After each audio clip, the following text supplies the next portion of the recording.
Gracias a todos por estar en este momento tan importante. En lo que queremos en estos momentos convocar a todos para conversar, tener una charla, y queremos dar pues la bienvenida a todos y cada uno de ustedes. Esta charla es una iniciativa presentada por Hispanos Unidos, la organización non-profit comprometida con la comunidad hispana del estado de la Florida, que tiene como misión brindar asistencia a los hispanos en salud, educación, leyes, finanzas, policía y real estate. Queremos hacer esta reunión y esta conversación con el fin primordial de orientar, de informar, pero de tener de primera mano las directrices, los detalles que una profesional como la abogada Leonelva Martínez nos va a presentar el día de hoy. Quiero inicialmente darle la bienvenida a Flavia Marinelli de Hispanos Unidos. Bienvenida, Flavia. Hola a todos, gracias, Elman. Darle pues también la bienvenida a uno de los periodistas más queridos en nuestra comunidad, mi hermano don Carlos Maecha. Muy buenos días a todos ustedes, es un gusto tenerlos y muy buenos días al panel del día de hoy. Y también la bienvenida a otro profesional de la comunicación, el querido Julián Saldívar. Bienvenido, Julián. Un gusto, muchas gracias, un placer estar con ustedes. Y pues a la que será el centro de atención de esta conversación el día de hoy, a una abogada preparadísima, con muchísimo conocimiento en la materia, una de las profesionales de la comunicación, en particular en el conocimiento de las leyes, que es la abogada de inmigración Leonelva Martínez. Abogada, bienvenida y muchas gracias por estar con nosotros. Gracias a ustedes, un placer y gracias por tenerme aquí hoy. Señores, nos convoca el conocer más acerca de lo que a partir del 1 de julio va a ocurrir en el sur de la Florida, con la disposición de que entre en vigor una nueva ley que indudablemente ha concitado la atención de todos en el condado Palm Beach, en el sur de la Florida, y realmente en muchas partes, porque esto sería pues el inicio de un sinnúmero de circunstancias que van a pasar en los Estados Unidos, y la Florida empieza en ese tenor justo en cuestión de muy poco tiempo. Para dar inicio con las preguntas, pues quisiera que Flavia Marinelli de Hispanos Unidos inicie esta conversación. Adelante, Flavia. Bueno, muchas gracias. Bueno, en este sentido, con la intención de transmitir educación sobre esta ley a la comunidad hispana, le quería hacer la siguiente pregunta a la abogada, un poco empezar a meternos en el tema hablando de qué se trata la ley SB 1718 y después, ¿cuándo va a ser vigente esta ley?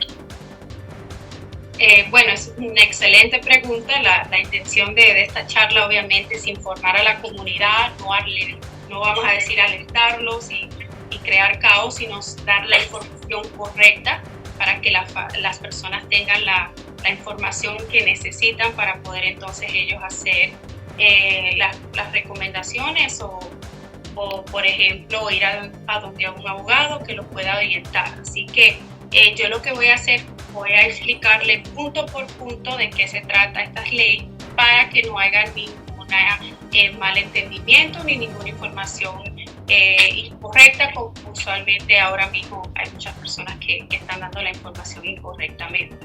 Así que nos vamos a ir, el primer punto, como acabas de decir, Flavia, es que la ley entra en vigor el 1 de julio de este año. Esta fue una ley, el mes pasado fue firmada por el gobernador Ron DeSantis del estado de la Florida y, como acabo de decir, entra en vigor el 1 del próximo mes, así que ya en menos de un mes.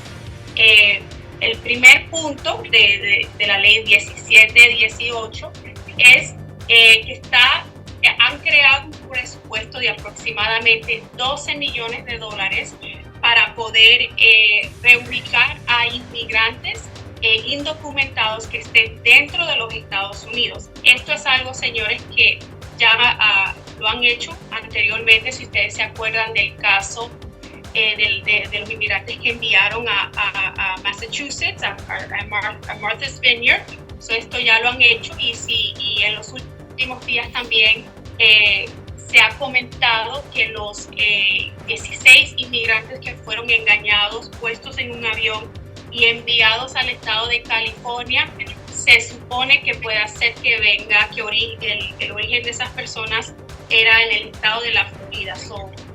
se cree que ya se está utilizando, se va a utilizar más de esos fondos para reubicar a estas personas que están llegando al estado de la Florida. Ese es el primer punto de la ley que les quiero compartir.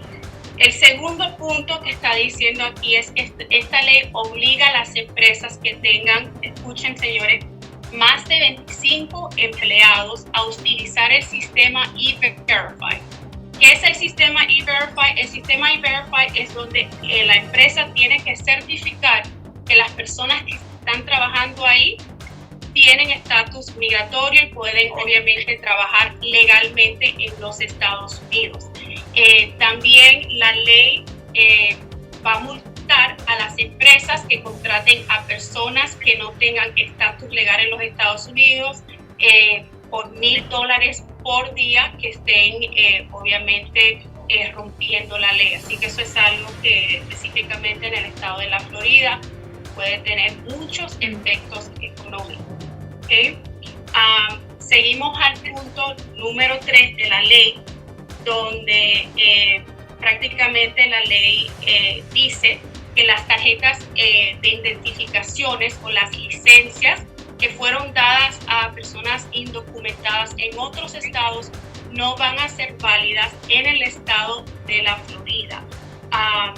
Esto en particular es algo bien problemático, obviamente porque esto crea un problema de reciprocidad en el estado de la Florida y obviamente es algo que se puede argumentar en el futuro si, vamos a decir, diferentes asociaciones o abogados quisieran pelear contra la ley, porque bajo el artículo 4 de la Constitución de los Estados Unidos, el artículo 4 obviamente le da plena fe a los actos y los registros de otros estados.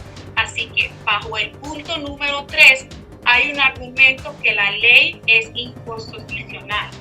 Eso es algo que en las próximas semanas o ya después que la ley entre en vigor, posiblemente ustedes van a poder ver argumentos basados en esto para ver si pueden invalidar a la ley.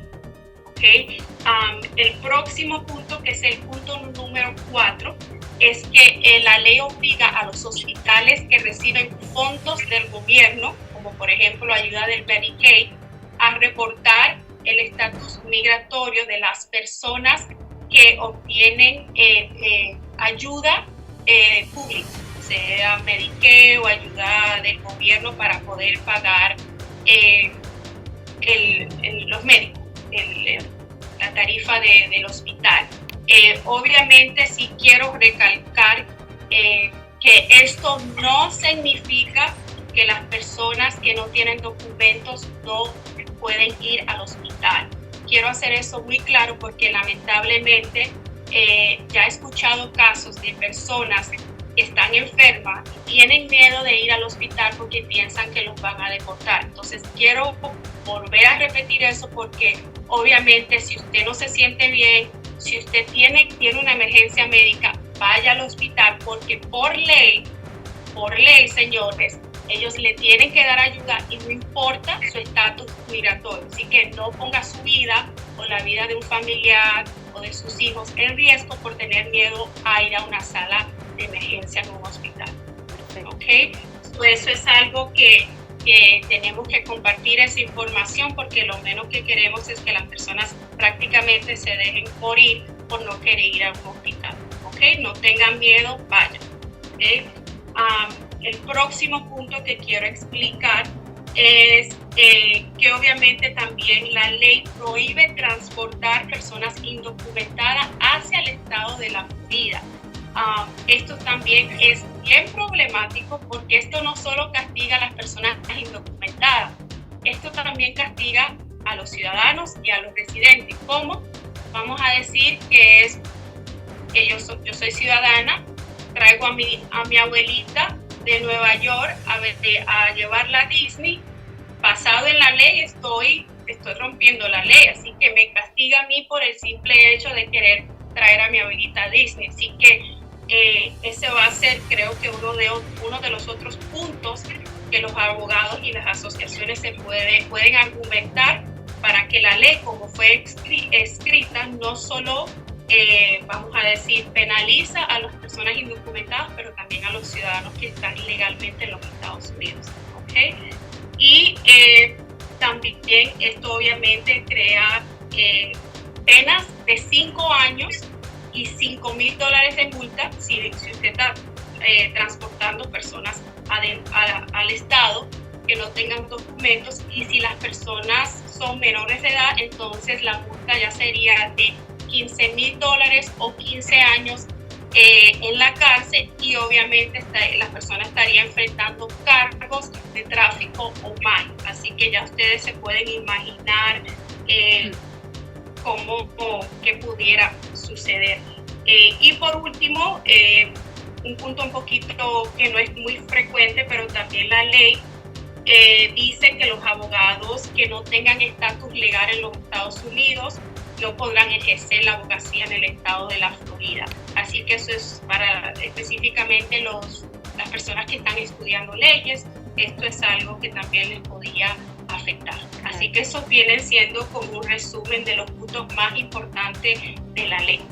Perfecto. Señores, es muy importante lo que estamos escuchando de la abogada Leonello, porque eso nos permite tener a todos una perspectiva más clara. Recuerden que ese es el deseo de este programa, es informar fehacientemente todos los detalles. Quiero darle, por supuesto, el paso a la siguiente pregunta a mi querido hermano y colega, don Carlos Maicha. Muy buenas tardes, y la abogada, muchísimas gracias por explicar punto a punto las enmiendas de esta ley que ha causado bastante temor, incertidumbre en nuestra población, principalmente la comunidad hispana. Mi siguiente pregunta es la siguiente y se deriva de dos maneras. Se explicó algunas consecuencias de las personas que falten a esta ley por el cargo, ya sea llevar a alguien o no tener el documento como una licencia. Pero mi pregunta es, si cualquier persona viola alguno de estos estatutos, ¿qué puede enfrentar? ¿Directamente una deportación? ¿Directamente la cárcel? ¿O solamente una multa? ¿Cuál es la consecuencia real al faltar alguna de esas enmiendas? Bueno, depende de qué persona sea. Por ejemplo, si es un dueño de una empresa, si esta persona le da trabajo a una persona indocumentada, entonces obviamente lo pueden multar $1,000 al día por persona que esté trabajando indocumentadamente en su compañía. Esa es una consecuencia para el empresario. Ahora, si estamos hablando de un ciudadano, como acabo de decir, que está trayendo a la abuelita Disney y lo para la policía, entonces obviamente puede enfrentar cargos criminales, porque entonces ya sería un argumento un cargo de tráfico humano, entonces cargos criminales para una persona que sea ciudadano o residente de los Estados Unidos. Si es residente, obviamente con un cargo de tráfico humano estás ahora, mira. No. Es que cuando usted dice tráfico humano, nosotros entendemos que el tráfico humano es una violación de traer una persona para una explotación, ya sea laboral, sexual o social. Entonces, cuando dicen tráfico humano, es decir, ¿en qué se deriva realmente? ¿En solamente transportar a alguien o una persona de nuestra familia que viene a visitarnos? ¿Cómo podemos realmente determinar sin cortes ese tipo de cargo? Exacto, como la ley está escrita, no definitivamente dice qué es tráfico humano, pero se puede argumentar. Obviamente ellos lo que quieren es que los coyotes, las personas que ilegalmente traen a las personas a los Estados Unidos, la ley fue hecha para esas personas, pero como la ley pudiera ser aplicada, ya que ellos no describen mucho exactamente cómo lo van a hacer, las personas que traen a alguien a los Estados Unidos al estado de la Florida también que pudieran venir esos cargos. Así que ese es el problema de la ley, que ellos no definen muy bien quién sí y quién no específicamente, aunque obviamente la ley fue escrita para personas que traen a las personas pagándoles. Ellos les pagan, las personas les pagan y ellos lo ingresan a los Estados Unidos. Definitivamente como dice Carlos, abogada, nos pone a todos también a pensar, porque de hecho ustedes que son los abogados están viendo ese punto un poco nebuloso donde la propia ley no aclara eso y da entonces a entender de que pudiera ser usado inclusive más en contra de los inmigrantes legales el hecho de la disposición de la ley. O sea, es como un mar de amplitud en la cual podría caber todo. Quiero ahora pues, dar la oportunidad también a nuestro querido compañero de la comunicación, Julián Saldívar. Adelante, Julián. Muchas gracias, hermana abogada. Una vez más, apreciamos su tiempo y la información y educación que nos ofrece para nuestra comunidad. Y una pregunta que vale la pena hacer énfasis y escuchar su explicación es relacionada con, en el supuesto que una persona es detenida y no tiene documentos, ¿cuáles son sus derechos? ¿Puede permanecer callada? ¿Puede no decir nada? ¿Cuál es la recomendación en este caso? Ok, bueno, vamos a darle unos tips a las personas para que si están en esta situación no se asusten y sepan exactamente cuáles son sus derechos. El simple hecho de que usted no tenga estatus legal en los Estados Unidos no significa que los policías y ICE pueden hacer lo que ellos quieran. Lo primero que les recomendamos es permanecer callado. Usted tiene el derecho a permanecer callado, ya que cualquier cosa que usted diga, le diga al oficial, puede ser utilizado contra usted en una corte de inmigración, ¿ok? Esa es la primera recomendación. Ahora, la segunda recomendación, no firmar ningún documento que usted no entienda, porque usted no sabe si a lo mejor usted está admitiendo algo por escrito o está firmando a lo mejor una deportación. Siempre antes de firmar, usted le dice al oficial, mira, quiero ver un abogado y quisiera que un abogado revise este documento antes de yo firmar este papel. Otra cosa también que les quiero recomendar es si usted lo para la policía, obviamente el oficial tiene derecho a pedirle a usted su licencia de conducir, pero no tiene derecho a preguntarle su estatus migratorio. Así que usted tiene el derecho a no contestar esa pregunta en referencia a su estatus migratorio. Igual que usted también tiene el derecho, si el oficial quiere revisar su carro y no tiene probable cause, que viene a ser causa probable de que un crimen está sucediendo o que usted está haciendo algo ilegal, la policía no tiene derecho de revisar su carro a menos que usted le dé autorización o que el policía piense que usted está actualmente cometiendo un delito. Así que usted tiene derecho a decirle que no, que usted no quiere que le revisen. Y otra cosa que también puede pasar es personas que tengan documentos que sí pasan, documentos fraudulentos, a lo mejor tienen una licencia que no es de verdad. Obviamente es mejor no dar esa licencia porque usted mismo tiene la evidencia que se puede utilizar contra usted. No les recomendamos andar con documentos que son fraudulentos, que no son de verdad, porque obviamente eso es un delito y sí lo pueden utilizar contra usted si lo ponen en proceso de deportación. Así que es mejor, si usted no tiene documentos, decir la verdad, si llega a eso, no tengo mis documentos, y no ir a entregar un documento que usted sabe que es falso. Todos estos son datos, señores, importantes. Creo que queremos que sepan que tanto ustedes que están viendo este programa como todos nosotros también aprendemos de todos estos datos que son muy importantes de recordar porque es la ley. Y la abogada Leonelva Martínez maneja de una manera realmente interesantísima, sobre todo muy profundamente, el conocimiento de la ley y la implementación. Entonces, yo preguntaría, abogada Leonelva Martínez, ¿hay alguna forma de legalmente detener la implementación de la ley? Y de ser así, ¿cómo sería?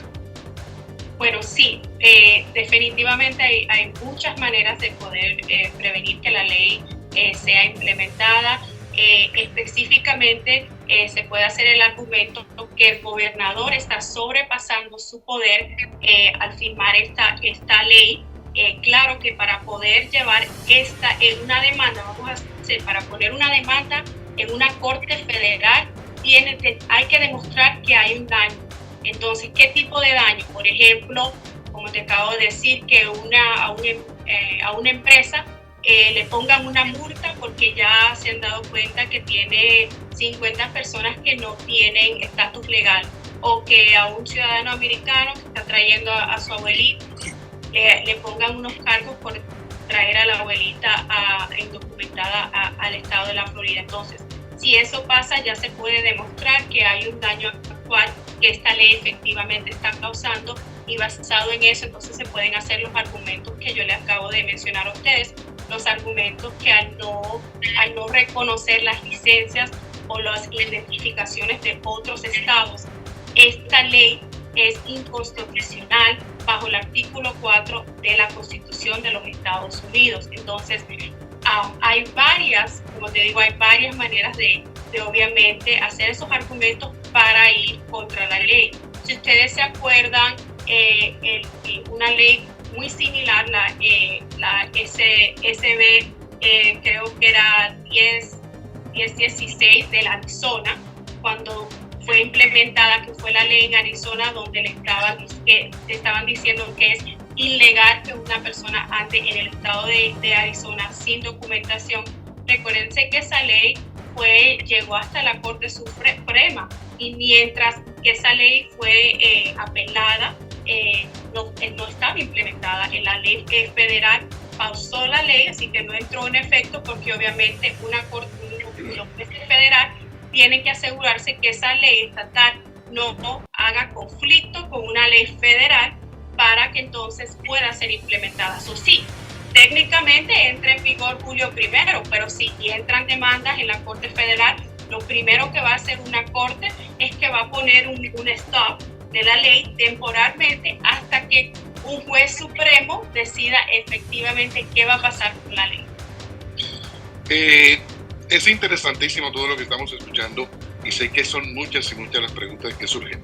Sé que, por supuesto, Flavia tiene otra pregunta. Adelante. En línea con esto, me gustaría saber qué dice el gobierno estatal sobre esta medida.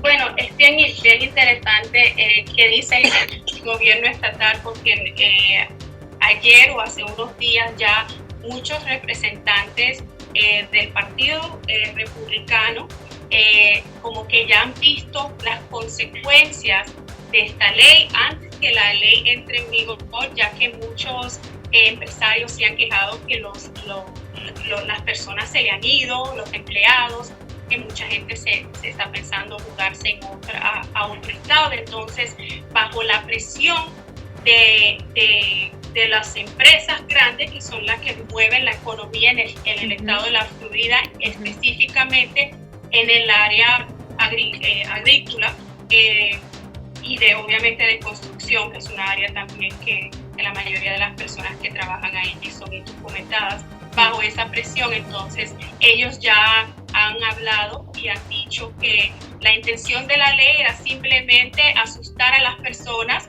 pero que no se puede. Pero lamentablemente, obviamente, las personas vieron todas las noticias, se asustaron, y muchas personas decidieron irse a otros estados, o a lo mejor dejar sus trabajos. Así que ellos están viendo que sí, a lo mejor la ley fue puesta para asustarlo, pero tuvo otras consecuencias que ellos no anticiparon. Exacto. Interesante, definitivamente esto es importante, y seguir hablando acerca de todo esto permite más y más herramientas para que todos tengamos en cuenta. Estimado Carlos, tu siguiente pregunta. Cuando cometemos estos delitos o cuando nos van a arrestar, ¿a quién le tenemos que rendir la cuenta? ¿A los federales o a los estatales? Es que ahí también va la confusión, porque no entiendo cómo van a ejecutarla. El policía regular del estado de la Florida o la patrulla de carretera va a convertir también en un oficial de inmigración, y que cuando a mí me arresten por llevar a mi abuelita a Disney, ¿a quién yo le voy a rendir? ¿A un juez federal o a un juez estatal? ¿Cómo podemos entender esto? Exacto, ese es uno de los problemas, porque exactamente sí, la ley entra en vigor, y quién exactamente van a ser los que van a estar patrullando las calles para ver si están trayendo personas ilegalmente al estado de la Florida, porque recuérdate que los policías del condado no son oficiales de inmigración, y ahora mismo en Estados Unidos no hay suficientes oficiales de ICE o de inmigración o de CBP para poder implementar las leyes federales. Así que eso no sé exactamente qué estaban pensando, cómo lo iban a hacer, pero creo que va a ser un problema poder ejecutar la ley de la manera que fue escrita. Pienso que la policía a lo mejor tiene otras prioridades, no necesariamente como acabamos de usar el ejemplo de la persona que está llevando a la abuelita a Disney o viniendo a visitar a la familia. No creo que esas sean las prioridades. Incluso los oficiales de ICE trabajan cuando van a detener a alguien y a deportarlo y ponerlo en proceso de deportación. Ellos trabajan bajo una lista de prioridades, y usualmente los que están arriba de la lista son, por ejemplo, personas que han cometido crímenes serios o personas que acabaron de ingresar ilegalmente a los Estados Unidos recientemente. Ya la persona que tiene aquí 20 años, que nunca ha cometido un delito, que está tranquila, está trabajando, no viene siendo la prioridad número uno para un oficial de ICE. Pero entonces, con esta respuesta, y la comunidad que desafortunadamente nerviosa salió corriendo del estado de la Florida y se va a otros estados, ¿existe la posibilidad de estas leyes que las implemente otros estados, violando así también la ley federal o sobreponiéndose ante ella?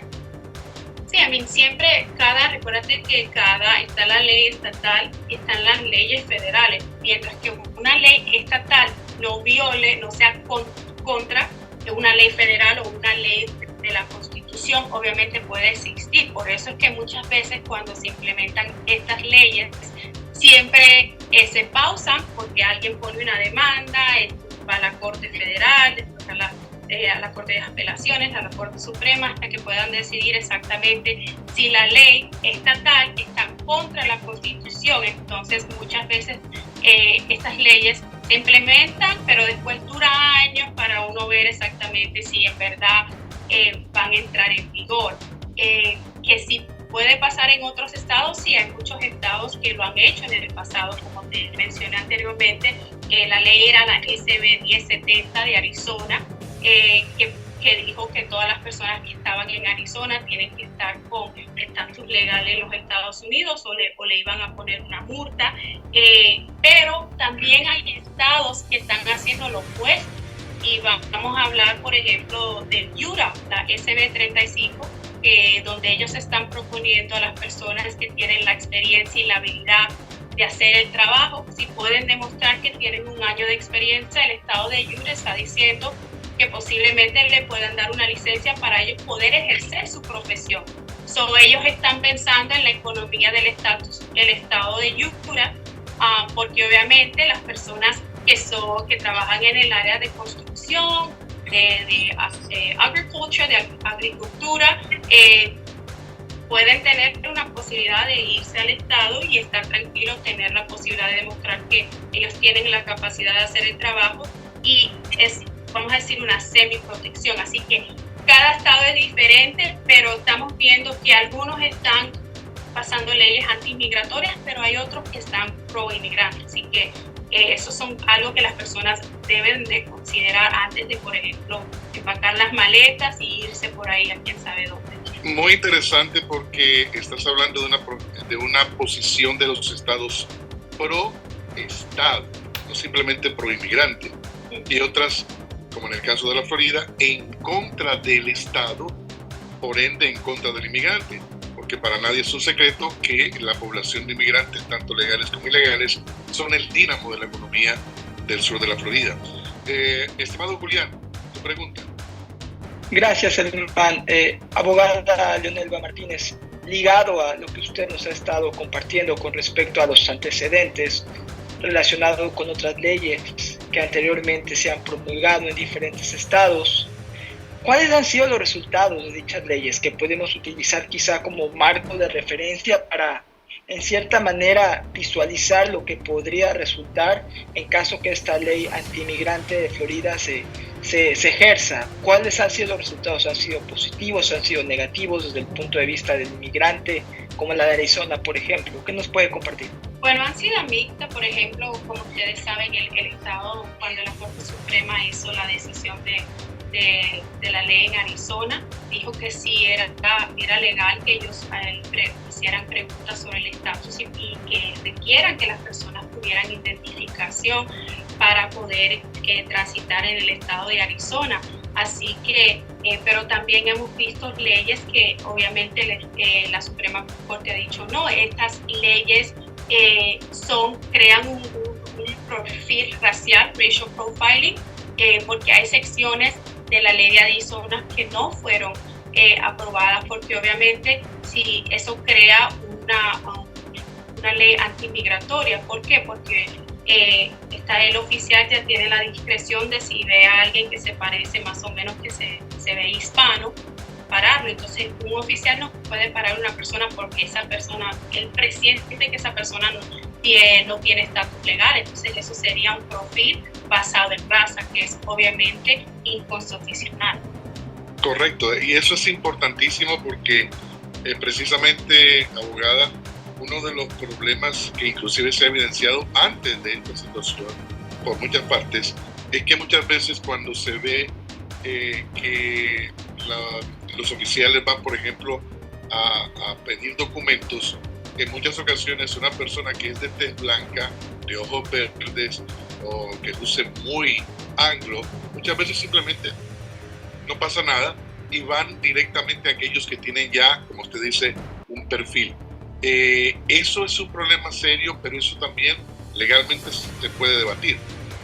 Sí, definitivamente, pero por eso es que tenemos que ser bien cuidadosos en cuando las personas ven que están, vamos a decir, haciendo estas propuestas de ley mucho antes que los gobernadores la firmen. Las personas tienen que organizarse y protestar cuando ven que estas leyes las quieren implementar, por el hecho de que pueden tener efectos secundarios efectivamente que causan discriminación entre la comunidad latina. Ahora, abogada, la pregunta directa sería esta. ¿Los abogados pueden ayudar en este caso? ¿Qué tiene que hacer un inmigrante que se ve? Usted ya ha dicho, bueno, tienen que hacer tal o cual paso, pero ya se ven en la innata necesidad de ver cómo tratar de salir de la problemática. ¿Cuáles serían entonces las herramientas? ¿Pueden los abogados ayudar o es simplemente una parte de información para que sepan qué hacer o existe realmente ayuda? Lo primero que las personas tienen que entender es que ellos mismos se pueden ayudar mucho antes de buscar un abogado, informándose y buscando la información correcta. Solo porque algo está en el internet o se lo dijo la vecina no significa que es información actual. Lo primero que vamos a empoderar a las personas para que ellos mismos busquen la ayuda, sea de abogados o a lo mejor de comunidades como Hispanos Unidos, donde lo pueden orientar a la persona para buscar la información que necesita antes de ellos, vamos a decir, hacer una decisión de irse a mudar a otro estado. Primero que todo, tiene usted que informarse a qué estado se va a ir. Usted no sabe si ese estado viene siendo igual al estado de la Florida. Lo segundo que puede hacer es, si usted, hay personas, y te lo digo que lo veo casi todos los días, que hace tiempo podían haber hecho algo para arreglar su estatus migratorio y simplemente no lo han hecho, no sé por qué, lo han dejado para mañana y mañana se convierte a años. Entonces, si usted es una persona que tiene la habilidad de poder ajustar su estatus, no espere más tiempo, hable con un abogado para que lo oriente, para que por lo menos si usted lo llega a parar la policía o ICE, usted tenga un recibo, mire, tengo un caso que está pendiente, estoy esperando la decisión, y créame que eso hace la diferencia. En algunos casos, si un oficial se lo va a llevar a un centro de detención o si le va a dar un chance para que usted se vaya. Entonces, como dice el dicho, el soldado avisado no muere en guerra. Entonces usted tiene que asegurarse, se le está diciendo, esta ley va a tener esas consecuencias. Entonces usted infórmese, busque abogado, si tiene habilidad de poder arreglar estatus, hágalo. Y si usted todavía no tiene la habilidad de arreglar su estatus, mínimo no se mete en problemas, no ande manejando, no vaya a lugares donde usted sabe que pueden estar los oficiales de ICE, no se vaya a meter a la boca del lobo, porque entonces obviamente ya usted mismo se está buscando el problema. Importante, tantos tips, tantos detalles que nos está dando la abogada Leonelva Martínez, experta en inmigración. Flavia, yo sé que también tienes muchas otras preguntas. Sí, adelante. recién la abogada hablaba de las consecuencias de esta ley y en eso querría saber cuál es el impacto, o sea, cómo afecta esta nueva ley a la economía de la Florida. Está bueno, no ha sido todavía, no ha entrado en vigor y ya está afectando. ¿Cómo? A los representantes darse cuenta que muchos empresarios estaban ya quejándose de que están perdiendo los empleados. Obviamente eso tiene un poder, porque recuérdate que, a lo mejor las personas indocumentadas no pueden votar, pero los empresarios sí. Y las familias de esas personas indocumentadas muchas veces sí pueden votar y obviamente eso afecta lo que un representante, un político quiera o no quiera hacer. Entonces, actualmente tengo algunas cifras para compartir con ustedes. Se estima que hay aproximadamente 700,000 indocumentados que trabajan en el estado de la Florida, sean en las fincas, Construcción también. La construcción, la hotelería. Como ustedes saben, el estado de la Florida es un estado de turismo. Entonces, esto si estas personas no trabajan, entonces van a subir los precios de la comida, porque no va a haber personas que vayan a recoger la comida. Va a subir los precios de los hoteles, porque quién va a hacer el servicio en los hoteles. Entonces, eso no solo le va a afectar a las personas indocumentadas que van a perder sus trabajos y tampoco, no solamente le va a afectar a los dueños de negocios, pero también los ciudadanos y los residentes, como tú y como yo, vamos a ser afectados porque entonces todo va a subir. Los precios de la comida, de los servicios va a subir. Entonces, esto es algo que va a afectar a todo el mundo, no necesariamente a las personas indocumentadas. Don Carlos Maecha, su pregunta. Sé que también, igual que todos nosotros, hay muchas preguntas. Qué bueno que la abogada Leonelva Martínez nos está ayudando a entender todo esto y a responder muchas de las inquietudes que muchas personas en estos momentos que estén viendo este programa especial, pues van a salir de dudas. Carlos. Claro que sí, Helman, gracias. Abogada, realmente usted ha tocado un tema que acierta totalmente.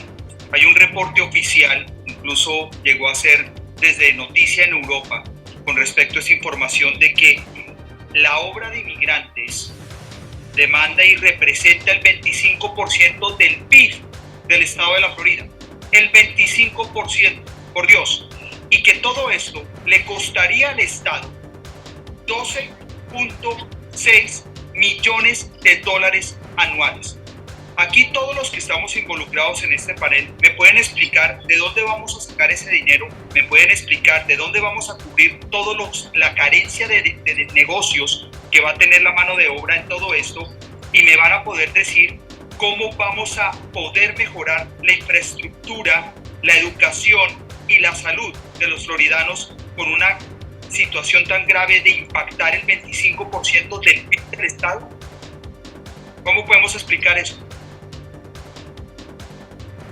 Imagínate, es una pregunta que es tan evidente el descalabro económico que podría representar ese PIB, sobre todo ese %, que yo creo que precisamente en este momento, como bien decía la abogada Leonelva Martínez, tiene que tener pensando a una enorme cantidad de asociaciones de negocios, asociaciones importantísimas que tienen que ver con la agroindustria, con los servicios, porque no podemos dejar de entender que sin implementarse, como bien dijo la abogada, ya se está viendo el impacto. Entonces, indudablemente que sería terrible, Carlos. Ojalá que precisamente todo esto, inclusive estos programas, sirvan, aparte de orientación, de ver si en los próximos días y semanas vemos algún tipo de cambio importante que represente la voz de lo que todo el mundo está diciendo y sobre todo cada vez que se va acercando, cómo va a ir afectando sobre todo a los negocios. Julián, querías también preguntar algo. Claro que sí, gracias, hermano. Abogada, hemos hablado acerca de las posibles consecuencias en caso que se promulgue esta nueva ley antimigrante por medio del modo de transporte terrestre. He escuchado que de manera inmediata la gente se cuestiona ¿qué hay de viajar en avión? ¿Qué hay de utilizar un medio de transporte aéreo? ¿Es peligroso el tomar un avión y volar de la Florida a otro estado de aquí de los Estados Unidos? Bueno, excelente pregunta y vamos a ser bien realistas.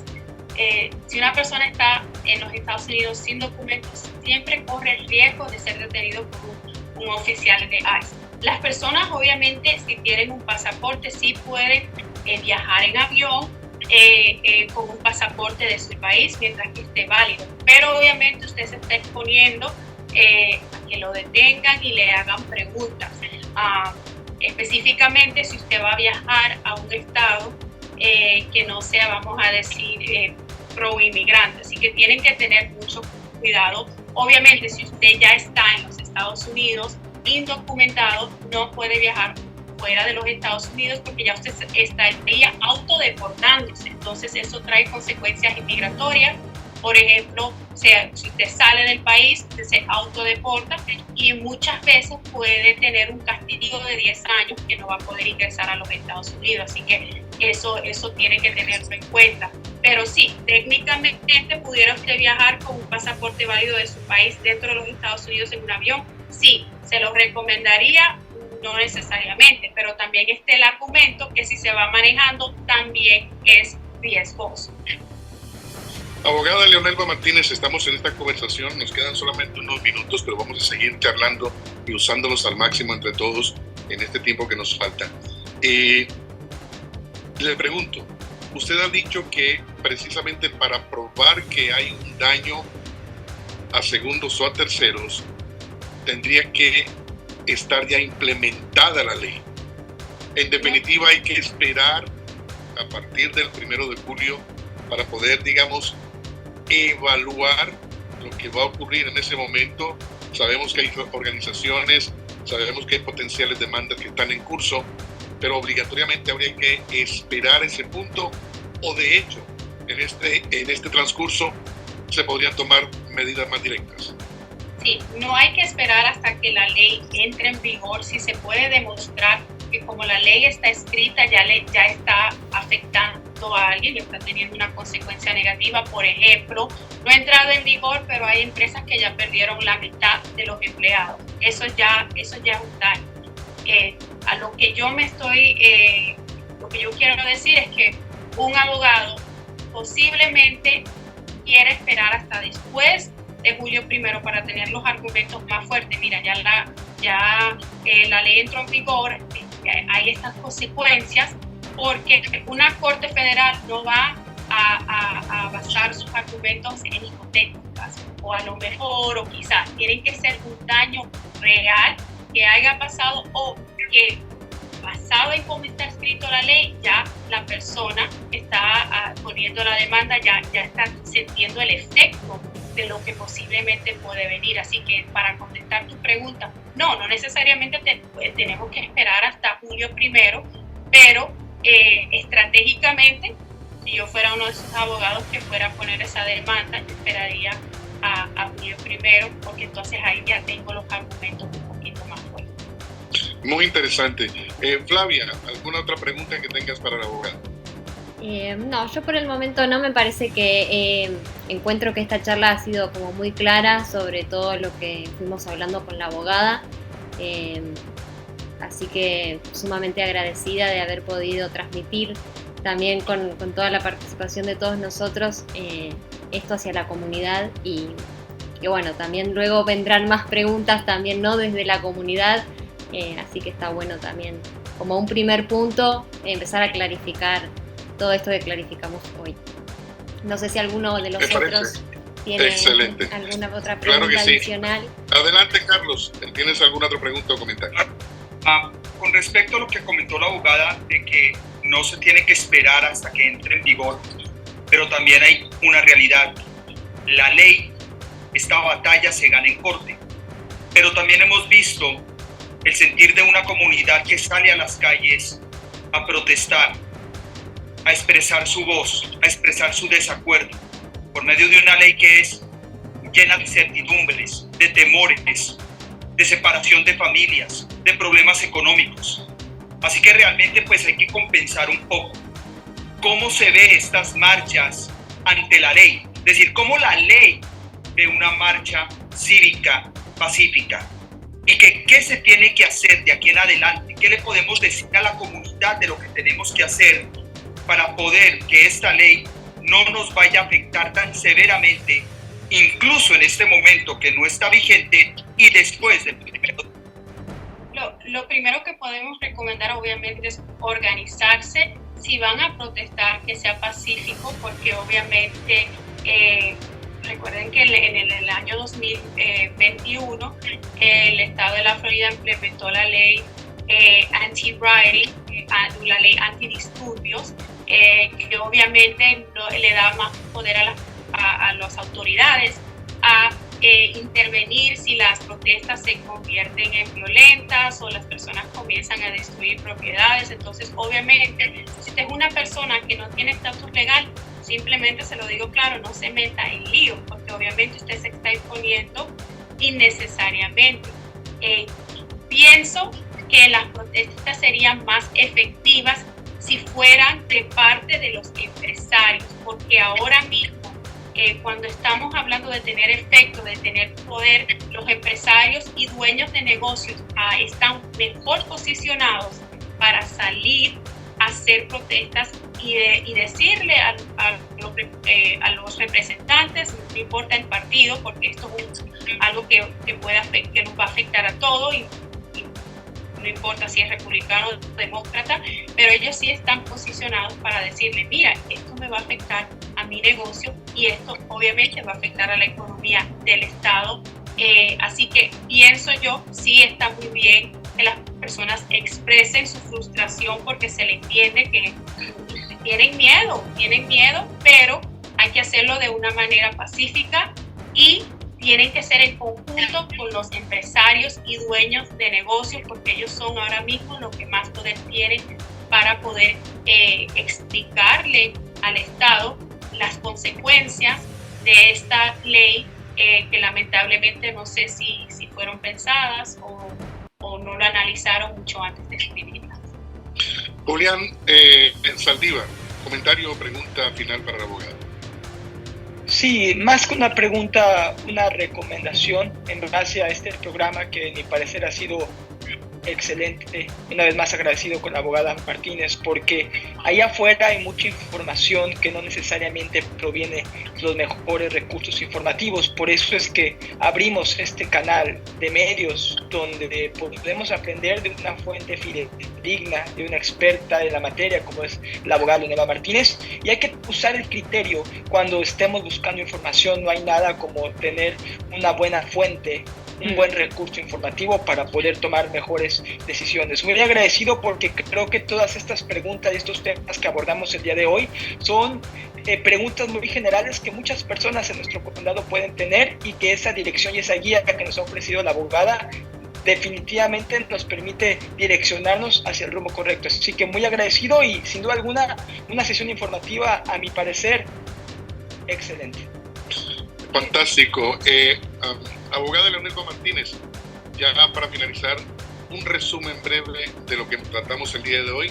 La están en estos momentos viendo y escuchando miles y miles de personas, y creo que lo que dijo precisamente tanto Carlos, Flavia como Julián es importantísimo, porque muchos de ellos dependen de información correcta, veraz, y el prestigio de todo lo que estamos aquí también se pone precisamente por eso. Por eso estamos aquí, para que la comunidad realmente conozca de primera mano la información correcta, no la información sesgada, no la información inventada, no la información en un lugar que apareció que no se sabe quién es, sino correcto.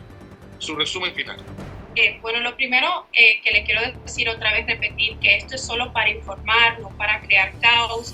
Recuérdense que antes de usted hacer una decisión de irse a mudar o lo que vaya a hacer en su vida, primero consulte un abogado, discútalo, háblalo con su familia y después uno se planifica para que las cosas le salgan bien.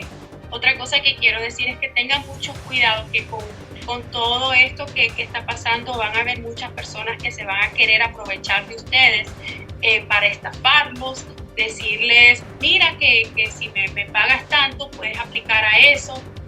Antes de usted obviamente entregarle dinero a alguien para un supuesto proceso, tenga mucho cuidado, asegúrese que sea un abogado certificado por el estado de la Florida y que le esté dando información, porque lamentablemente ya he sabido de situaciones que le han pasado a personas que conozco donde le están llamando para pedir dinero para darle un supuesto permiso. Así que con todo esto, por eso es tan importante la información, porque lo que menos queremos es que engañen a las personas, específicamente como sabemos que son personas trabajadoras y que se ganan su dinero honradamente. Así que mucho cuidado con eso, porque no queremos que sean víctimas de fraude.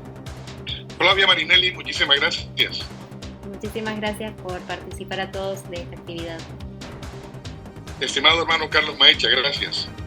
No, gracias a ustedes, abogada, muchísimas gracias. Considero que en este momento la información es fundamental, educarlos muy bien, poder guiar a las familias.